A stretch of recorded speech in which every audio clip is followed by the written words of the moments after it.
ராஜபாளையம் அருள்மிகு மாயூரநாத சுவாமி திருக்கோவிலில் ஆணி பெருந்திருவிழாவை முன்னிட்டு 9ஆம் திருவிழாவான அதிகாலையில் மாயூரநாதர் சுவாமி மற்றும் அஞ்சல் நாயகி அம்மனுக்கு சிறப்பு அலங்காரம் செய்து சுவாமி எழுந்தருளி ஆணி தேரோட்ட நிகழ்ச்சி நடைபெற்றது. சிவவாத்தியம் மேளதாளம் முழங்க 5000க்கும் மேற்பட்ட பக்தர்கள் தேரை வடம்பிடித்து இழுத்தனர். 100க்கும் மேற்பட்ட போலீசார் பாதுகாப்பு பணியில் ஈடுபட்டு வருகின்றனர். விருதுநகர் மாவட்டம் ராஜபாளையத்தில் இந்து சமய அறநிலைத்துறைக்கு பாத்தியப்பட்டு அஞ்சல் நாயகி உடனுரை அருள்மிகு மாயூரநாதர் சுவாமி கோவில் அமைந்துள்ளது. இக்கோவிலில் ஆணி பெருந்திருவிழாவை முன்னிட்டு 10 நாள் திருவிழா நடத்துவது வழக்கம். இந்த ஆண்டு கடந்த 13ஆம் தேதி கொடியேற்றத்துடன் தொடங்கியது. கடந்த 8 நாட்களும் ஒவ்வொரு மண்டகப்படிதாரர்கள் சார்பில் பூச்சப்பரம், சிம்ம வாகனம், கற்பக வாகனம், காமுதேனு வாகனம், அன்ன வாகனம், பூத வாகனம் உள்ளிட்ட பல்வேறு வாகனங்களில் அம்மன் சுவாமி அலங்காரம் செய்து மேளதாளத்துடன் வீதி உலா நடைபெற்றது. கடந்த புதன்கிழமை 7ஆம் திருவிழாவான சுவாமி அம்பாள் திருக்கல்யாண நிகழ்ச்சி நடைபெற்றது. பின்னர் ஆணி பெருந்திருவிழாவின் முக்கிய நிகழ்வான திருத்தேரோட்டம் இன்று அதிகாலையில் சுவாமிக்கு சிறப்பு அபிஷேகம் அலங்காரம் செய்து திருத்தேரில் சுவாமி எழுந்தருளி பக்தர்களுக்கு காட்சியளித்தார். பின்னர் நகரை சுற்றியுள்ள சத்திரப்பட்டி, சேத்தூர், தளவாய்புரம் உள்ளிட்ட பல்வேறு பகுதிகளில் இருந்து 5000க்கும் மேற்பட்ட பக்தர்கள் சங்கு மற்றும் சிவவாத்தியங்கள் முழங்கியவாறு சிவசிவ கோஷத்துடன் திருத்தேரை வடம்பிடித்து பக்தர்கள் இழுத்தனர். அன்னதானம் பக்தர்களுக்கு வழங்கப்பட்டது. இந்நிகழ்ச்சியில் டிஎஸ்பி அழகேசன் தலைமையில் 100க்கும் மேற்பட்ட காவல்துறையினர், ஊர்காவல் படையினர், தீயணைப்பு துறையினர் பாதுகாப்பு பணியில் ஈடுபட்டிருந்தனர். உலக பிரசித்தி பெற்ற தஞ்சாவூர் பெரிய கோவில் அருள்மிகு ஸ்ரீ பெரியநாயகி அம்மன் உடனுரை பெருவுடையார் ஆலயத்தில் திருக்கல்யாண மகோத்சவம் சிறப்பாக நடைபெற்றது. தஞ்சாவூர் பெரிய கோவில் என்று அழைக்கப்படும் அருள்மிகு ஸ்ரீ பெரியநாயகி அம்மன் உடனுரை பெருவுடையார் ஆலயம் உலக பிரசித்தி பெற்று விளங்குகிறது. இக்கோவிலுக்கு வெளிநாட்டு சுற்றுலா பயணிகள் மட்டுமன்றி வெளியூர் சுற்றுலா பயணிகளும் வருகை தந்து கோவிலின் கட்டிடக்கலையை பார்த்து வியந்து வருகின்றனர். இந்நிலையில் இக்கோவிலில் ஆணி மாதம் ஆண்டுதோறும் திருக்கல்யாண மகோத்சவம் சிறப்பாக நடைபெறும். அதேபோல இந்த ஆண்டும் இவ்விழா மிக சிறப்பாக ஜூன் 20ஆம் தேதி நடைபெற்றது. சிவாச்சாரியார்களால் வேத மந்திரங்கள் முழங்க யாகம் வளர்க்கப்பட்டு ஸ்ரீ பெரியநாயகி அம்மன் ஸ்ரீ பெருவுடையாருக்கு மாலை மாற்றி ஊஞ்சல் உற்சவம் நடைபெற்று பட்டு சேலை, பட்டு வேட்டி அணிவித்து மாங்கல்ய வைபோகம் வெகு விமர்சையாக நடைபெற்று சிறப்பு மகா தீபாரதனை காட்டப்பட்டது. முன்னதாக பொதுமக்கள் மற்றும் பக்தர்கள் சீர்வரிசை பொருட்களை நால்வர் சன்னதியிலிருந்து ஊர்வலமாக கொண்டு வந்தனர். திருக்கல்யாண வைபோகத்தில் கலந்து கொண்டால் திருமண தடை, சர்ப்பதோஷம், சந்தான பிரீத்தி, நீண்ட ஆயுள், மாங்கல்ய தோஷம் நீங்கி உலக மக்கள் நலம் பெறுவர் என்பது ஐதீகம். இவ்விழாவில் பொதுமக்கள் மட்டுமன்றி பெண்கள் என ஏராளமானோர் கலந்து கொண்டு சுவாமி தரிசனம் செய்தனர்.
அருள்மிகு சுவாமி நெல்லையப்பர் காந்திமதி அம்பாள் திருக்கோவில் ஆணி பெருந்திருவிழாவில் 8ஆம் நாள் மாலை தங்க சப்பரத்தில் கையில் தங்க திருவோடுடன் கங்காளநாதர் திருவீதி உலா நடைபெற்றது.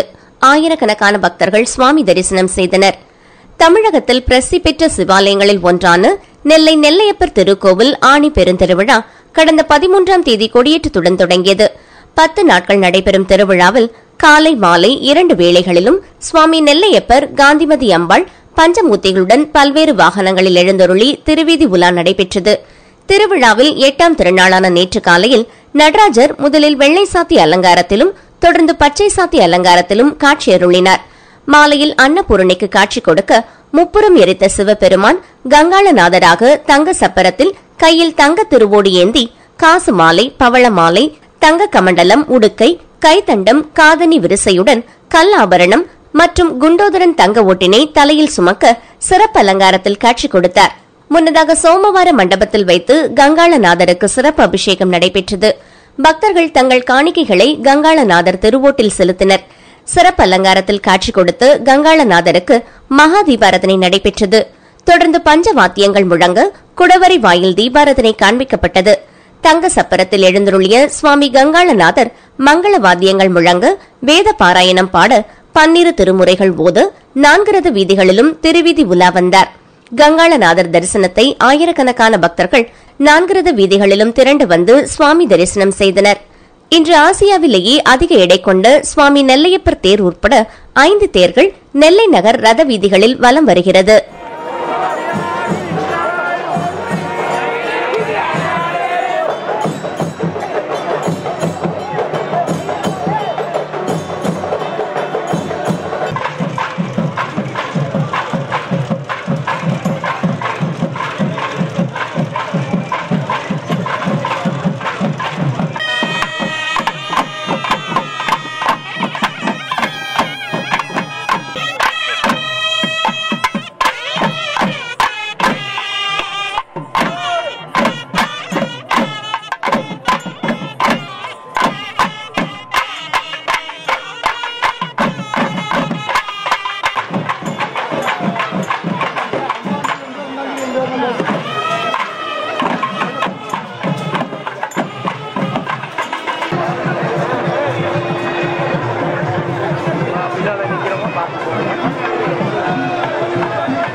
நெல்லை மாவட்டம் அருள்மிகு சுவாமி நெல்லையப்பர் காந்திமதி அம்பாள் திருக்கோவிலில் 518வது ஆணி திரு தேரோட்டம் வெகு விமர்சையாக நடைபெற்றது. ஹரஹர மகாதேவா, ஓம் நமச்சிவாய என விண்ணை முட்டும் பக்தர்களின் கோஷம். பல்லாயிரக்கணக்கான பக்தர்கள் தேர்வடம் பிடித்தெழுத்தனர். தமிழகத்தில் பிரசித்தி பெற்ற சிவாலயங்களில் ஒன்றான அருள்மிகு சுவாமி நெல்லையப்பர் காந்திமதி அம்பாள் திருக்கோவில் சுமார் 2000 ஆண்டுகளுக்கு முற்பட்ட பழமை வாய்ந்த கோவிலாகும். நெல்லையப்பர் கோவில் பல்வேறு காலகட்டத்தில் விரிவாக்கம் செய்யப்பட்டது. இங்கு சுவாமி அம்பாளுக்கென தனித்தனி சன்னதிகள் உள்ளன. இக்கோவில் சுமார் 12 ஏக்கர் பரப்பளவில் பரந்து விரிந்து காணப்படுகிறது. பல்வேறு சிறப்புகள் அமையப்பெற்ற சுவாமி நெல்லையப்பர் திருக்கோவிலில் ஆண்டுதோறும் நடைபெறும் ஆணி பெருந்திருவிழா கொடியேற்றம் கடந்த 13ஆம் தேதி நடைபெற்றது. 10 நாட்கள் நடைபெறும் இத்திருவிழாவில் காலை மாலை இரு வேளைகளிலும் சுவாமி நெல்லையப்பர் காந்திமதி அம்பாள் பஞ்சமூர்த்திகளுடன் பல்வேறு வாகனங்களில் எழுந்தருளி திருவீதி உலா நடைபெற்றது. திருவிழாவின் சிகர நிகழ்வான 518வது ஆணி தேரோட்டம் இன்று காலை வெகு விமர்சையாக நடைபெற்றது. ஆணி 9ஆம் திருநாளான இன்று அதிகாலையில் 3 மணிக்கு மேல் 4 மணிக்குள் சுவாமி அம்பாள் திருத்தேரில் எழுந்துருளினர். தொடர்ந்து விநாயகர், சுப்பிரமணியர் தேர்கள் வடம்பிடித்து இழுக்கப்பட்டன. சிறப்பு அலங்காரத்தில் சுவாமி அம்பாள் தேரில் காட்சி கொடுத்தனர். காலை 6:30 மணியிலிருந்து 7:36 மணிக்குள் முக்கிய பிரமுகர்கள் சுவாமி தேர்வடம் பிடிக்க தேரோட்டம் நடைபெற்றது. பக்தர்களின் அரஹர மகாதேவா, ஓம் நமச்சிவாய என விண்ணை முட்டும் பக்தர்களின் கோஷத்துடன் தேர் 4 ரத வீதிகளில் வலம் வந்தது.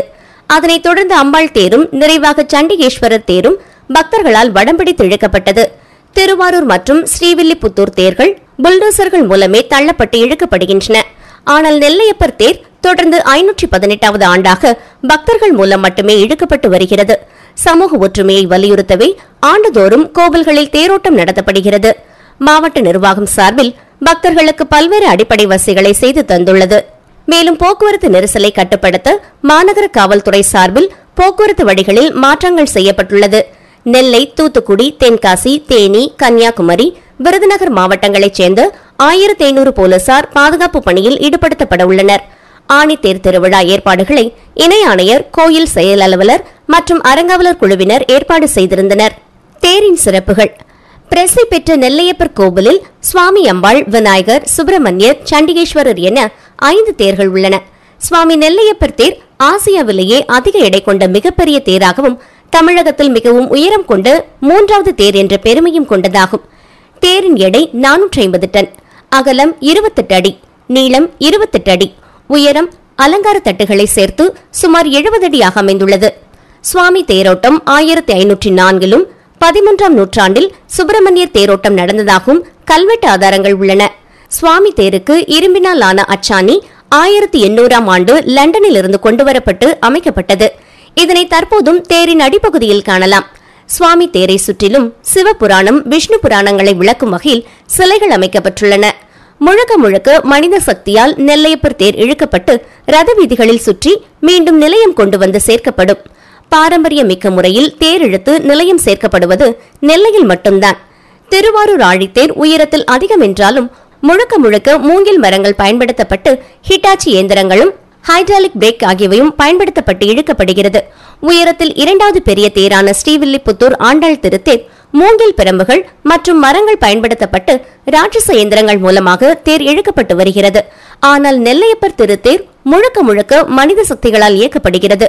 தேர் இழுக்க 300 அடி நீளத்தில் 4 வடங்கள் பயன்படுத்தப்படுவதுடன் தேர் திரும்பவும் தேர் நிறுத்தவும் மரத்தினால் ஆன சறுக்கு கட்டைகள் பயன்படுத்தப்படுகிறது. சுமார் 4 கிலோ எடை கொண்ட சறுக்கு கட்டைகளை தேரோடும் போது பின்னோக்கி நகர்ந்தவாறு சென்று கோவில் மேஸ்திரி சக்கரத்தில் பயன்படுத்தி தேரை நிலைமாறாமல் நகர செய்கிறார்.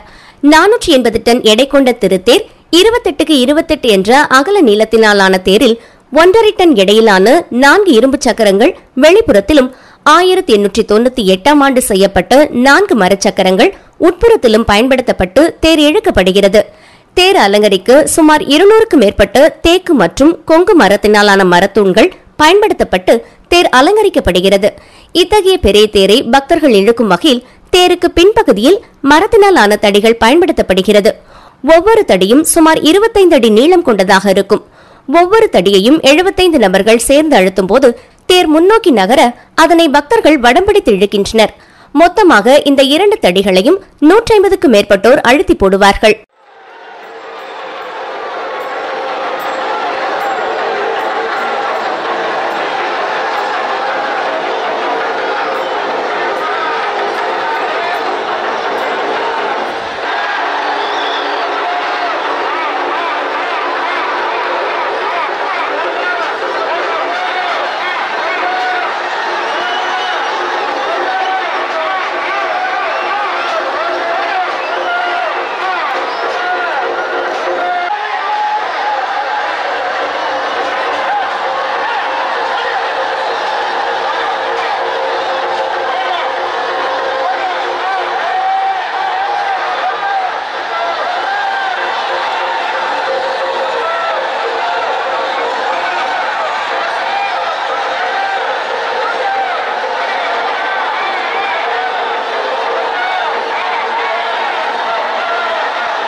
நாமக்கல் நகர் நல்லிப்பாளையத்தில் வீரமை தாயார் ஆலய பிரம்மோற்சவ விழா 2ஆம் நாள் சத்யநாராயண பூஜை. முத்தங்கியில் வீரமை தாயார். நாமக்கல் மாநகர் நல்லிப்பாளையத்தில் அருள் தரும் அன்னையாக விளங்கும் அருள்மிகு வீரமை தாயார் திருக்கோவில் பிரம்மோற்சவ விழாவின் 2ஆம் நாள் நிகழ்வாக நேற்று மூலவர் அருள்மிகு வீரமை தாயாருக்கு சிறப்பு அபிஷேகம், பின் சிறப்பு அலங்காரமாக முத்தங்கி சார்த்தப்பட்டு பஞ்சதீபம் உட்பட மகாதீபம் காண்பிக்கப்பட்டது. விழாவின் சிறப்பு 2ஆம் நாள் நிகழ்வாக சத்யநாராயண பூஜை நடைபெற்றது. அப்போது கோவில் முன்பு சத்யநாராயண சுவாமி திருவுருவ படம் வைத்து சிறப்பு யாகம் அமைத்து பட்டாச்சாரியார்கள் பூஜையை துவங்கி நிறைவாக பூர்ணாகதி நிறைவுற்ற பிறகு சத்யநாராயண பூஜைகள் ஒவ்வொன்றாக முறைப்படி நடைபெற்றன. அப்போது பட்டாச்சாரியார்கள் சத்யநாராயண பூஜை உருவான வரலாறு, அதன் பெருமைகளையும் நம் வாழ்வு சிறக்க இந்த பூஜை அவசியம் செய்யப்பட வேண்டும் என்பதையும் எடுத்துரைத்தனர். நிறைவாக சத்யநாராயண சுவாமி படத்திற்கு மலர்களால் அர்ச்சனை செய்து பஞ்சதீபம் உட்பட மகாதீபம் காண்பித்தனர். இதில் ஏராளமானவர்கள் கலந்து கொண்டனர்.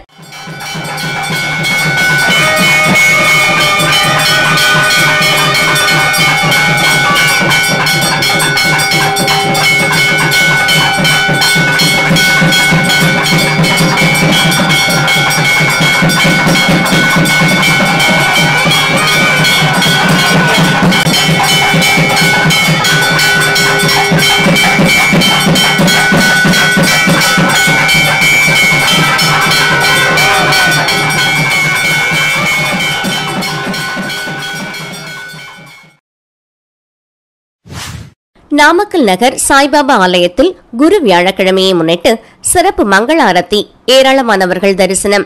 நாமக்கல் நகர் திருச்சி சாலை இந்திரா நகரில் உள்ள ஸ்ரீ சாய் தத்தா பிருந்தாவன் சாய்பாபா ஆலயத்தில் ஆனி மாத குரு வியாழக்கிழமை தினத்தினை முன்னிட்டு இங்குள்ள பாபாவிற்கு காலை பால், தயிர், மஞ்சள் அபிஷேகமும் பின்னர் சிறப்பு அலங்காரம் செய்யப்பட்டு மங்கள ஆரத்தி காண்பிக்கப்பட்டது. பின் வண்ண நறுமலர்கள் கொண்டு பாபா பாதத்தில் புஷ்பாஞ்சலி சமர்ப்பிக்கப்பட்டு பின்னர் நிறைவாக மகா மங்கள ஆரத்தி காண்பிக்கப்பட்டது. பின் பக்தர்கள் வரிசையில் நின்று பாபாவை தரிசனம் செய்தனர். இதில் ஏராளமான பக்தர்கள் தரிசனம் பெற்றனர். வருகை புரிந்த பக்தர்களுக்கு அன்னதானம் வழங்கப்பட்டது. நத்தம் கோபால்பட்டி அருகே உள்ள சில்வார்பட்டி அருள்மிகு ஸ்ரீ தொட்டிச்சி அம்மன் திருக்கோவில் கும்பாபிஷேக விழாவில் ஏராளமான பக்தர்கள் கலந்து கொண்டு சுவாமி தரிசனம். நாமக்கல் மாவட்டம் நத்தம் கோபால்பட்டி அருகே உள்ள சில்வார்பட்டி அருள்மிகு ஸ்ரீ தொட்டிச்சி அம்மன், ஸ்ரீ மகாலிங்கேஸ்வரர், ஸ்ரீ மகா கருப்பண்ண சுவாமி கோவில் மகா கும்பாபிஷேகம் நடைபெற்றது. முன்னதாக விநாயகர் வழிபாடு, மகாலட்சுமி ஹோமம், சுதர்சன ஹோமம், நவகிரக ஹோமம் வழிபாடு, முதற்கால யாகசாலை பூஜைகள் நடைபெற்றது.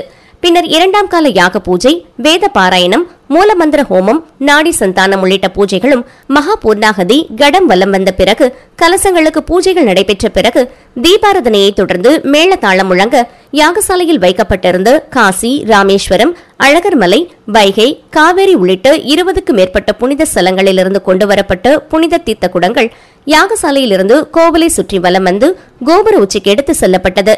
அங்கு சிவாச்சாரியார்களின் வேத மந்திரங்கள் முழங்க புனித தீர்த்தம் கும்பத்தின் மீது ஊற்றப்பட்டு சிறப்பு பூஜைகள், தீபாராதனைகள் நடைபெற்றது. இந்த கும்பாபிஷேக நிகழ்ச்சியில் சில்வார்பட்டி மற்றும் அதன் சுற்றுவட்டார கிராமங்களைச் சேர்ந்த ஏராளமான பக்தர்கள் கலந்து கொண்டு சுவாமி தரிசனம் செய்தனர். கும்பாபிஷேக விழாவில் கலந்து கொண்ட பக்தர்களுக்கு அன்னதானம் வழங்கப்பட்டது. நீங்கள் இணைந்திருப்பது பிரிட்டன் தமிழ் பக்தி.